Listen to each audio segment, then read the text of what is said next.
हमारे शरीर के विभिन्न जोड़ों में निरंतर दर्द रहता है। ये दर्द जोड़ जोड़ में ट्रैवल करता है। सो के उठ के हमें जकड़न रहती है जो कि कई बारी आधे घंटे 1 घंटे तक लास्ट करती है।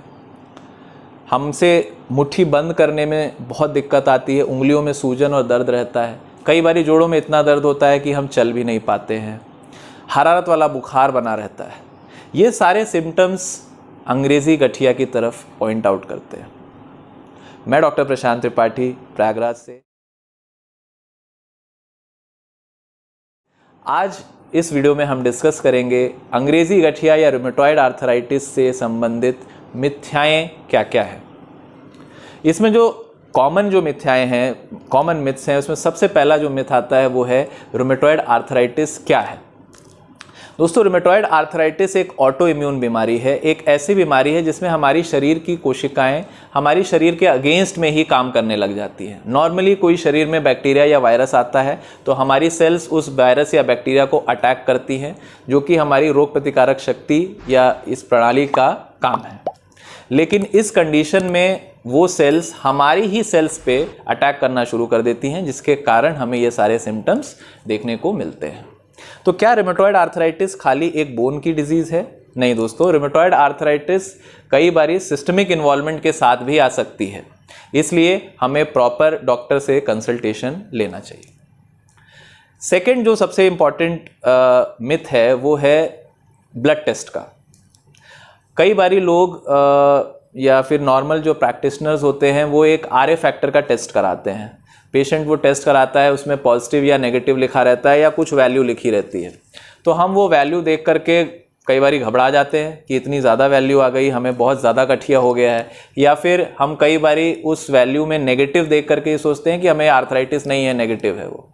तो दोस्तों, जो रूमेटॉइड आर्थराइटिस का डायग्नोसिस है वो किसी ब्लड टेस्ट पे निर्भर नहीं है। ये आपके क्लिनिकल एग्जामिनेशन पे डिपेंड करता है, जो कि एक ऑर्थोपेडिशियन, एक क्लिनिशियन उसे देख करके एसेस करके आपको बताएगा। और किसी टेस्ट के पॉजिटिव या नेगेटिव होने से आपका डायग्नोसिस नहीं बनता। तो दोस्तों, आपको टेस्ट दे करके नहीं घबराना है। आप पहले एक ऑर्थोपेडिक सर्जन से मिलें, उनसे कंसल्ट करें और उनके डायग्नोसिस के बेसिस पे इसका ट्रीटमेंट आगे बढ़ेगा। तीसरा जो बहुत इंपॉर्टेंट मिथ है दोस्तों, वो है हमारा यूट्यूब खुद। यूट्यूब पे बहुत सारे ऐसे वीडियोज़ हैं जिसमें लोग दावा करते हैं शर्तिया इलाज का। आप ये चीज़ें खाइए, इससे आपका गठिया बिल्कुल ठीक हो जाएगा। आप ऐसा कुछ कर लीजिए जिससे आपका आर्थराइटिस गायब हो जाएगा। दोस्तों, ऐसा नहीं होता है। रूमेटॉइड आर्थराइटिस, जैसे मैंने अभी इनिशियल समझाया, कि एक ऑटो इम्यून बीमारी है। ये हमारी रोग प्रतिकारक शक्ति, रोग प्रतिकारक प्रणाली में ही डिफेक्ट है। तो इसे हम पूरी तरह से जड़ से ख़त्म कर दें, ऐसा नहीं होता है। इसको आप सिंपल एग्जांपल से समझें। जैसे किसी को BP की दिक्कत है, ब्लड प्रेशर की, या किसी को डायबिटीज़ है, तो उसमें भी वो बीमारी को कंट्रोल करने के लिए हमें कुछ मेडिसिन देनी पड़ती हैं, जिसे हम नहीं देते तो उसके बहुत से खराब परिणाम होते हैं। वैसे ही ऑटो इम्यून बीमारी जो हमारी रूमेटॉइड आर्थराइटिस है या अंग्रेज़ी गठिया है, इसमें दवा देना इसलिए अनिवार्य है कि अगर हम दवा नहीं देंगे तो ऑटो इम्यून एक्टिविटी के कारण हमारे जोड़ डैमेज हो जाएंगे, जो कि परमानेंट डैमेज होगा। इसके अलावा हमारे जोड़ों में विकृति आ जाएगी, उंगलियों में टेढ़ापन आ जाएगा, जोड़ों में टेढ़ापन आ जाएगा, जिससे फिर दवाओं से ठीक नहीं किया जा सकता और हमें हो सकता है ऑपरेशन की भी ज़रूरत पड़े। तो दोस्तों, आप इन दावों से विचलित मत होइए। ऐसे दावे ये बिल्कुल बेबुनियाद हैं, इन्हें आप नहीं मानिए। चौथा जो इम्पॉर्टेंट एक मिथ आता है हमारे मन में, वो है ड्रग्स से साइड इफेक्ट। हमारे दिमाग में ये रहता है कि इतनी दवाएं चल रही हैं, इसका बहुत ज़्यादा साइड इफेक्ट होगा और हमें दवा बंद कर देनी चाहिए। तो दोस्तों, ये बिल्कुल गलत है। इसमें भी वही एक कंसेप्ट लगता है कि ये ऑटो इम्यून बीमारी है, हम अपनी इम्यूनिटी को कंट्रोल में नहीं रखेंगे अगर इन मेडिसिन से, तो वो परमानेंट डैमेज हमारे अंदर करेंगी।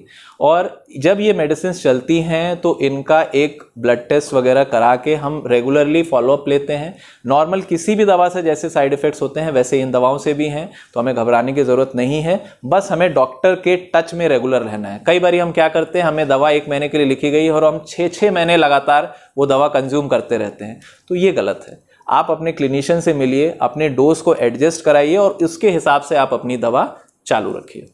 लास्ट जो इंपॉर्टेंट मिथ है रूमेटॉइड आर्थराइटिस के बारे में, वो है एक विंडो ऑफ अपॉर्चुनिटी। कई बारी पेशेंट्स जो कि यंग हैं, क्योंकि रूमेटॉइड आर्थराइटिस कई बारी यंग पेशेंट्स में ही हम सबसे ज़्यादा कॉमनली डायग्नोज करते हैं। 30 से 60 की एक एज है जिसमें यूजुअली ये होता है। तो यंग पेशेंट्स में कई बारी टेस्ट तो हमारे पॉजिटिव आ जाते हैं। हमने नॉर्मली एक क्लिनिशियन को दिखाया और उन्होंने टेस्ट कराया, टेस्ट में रूमेटॉइड फैक्टर पॉजिटिव आ गया, लेकिन हमें इतने ज़्यादा कोई सिम्टम्स उसके नहीं हैं, तो हम ये सोचते हैं कि हमें कोई बीमारी नहीं है। लेकिन जब हम उसका प्रॉपर क्लिनिकल एग्जामिनेशन कराते हैं तो कई बारी वो बीमारी हमें पता चलती है। तो दोस्तों हम क्या करते हैं ऐसी सिचुएशन में, हम एक विंडो ऑफ अपॉर्चुनिटी हमें मिल जाती है, हमें एक अपॉर्चुनिटी मिल जाती है कि हम दवा ना खाएं, हम डॉक्टर से ना मिले और हम नॉर्मली एक दर्द की दवा या ऐसा कुछ ले करके अपने दर्द को किसी तरह से कंट्रोल कर ले जाए। लेकिन ये गलत है और ये एक तरह से बीमारी के देखते हुए आँख पर पर्दा लगाने जैसा है।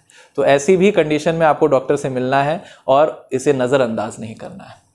तो दोस्तों मैं आशा करता हूँ इस वीडियो में आपको रूमेटॉइड आर्थराइटिस से संबंधित सारी मिथ्याएं दूर हुई होंगी और आप अपने और अपने आसपास के लोगों में जिनमें भी ये दिक्कत या परेशानी है, आप उनको प्रेरित करेंगे कि वो एक अच्छे क्लिनिशियन, एक ऑर्थोपेडिशियन से मिलें और अपनी दिक्कत का निवारण कराएं।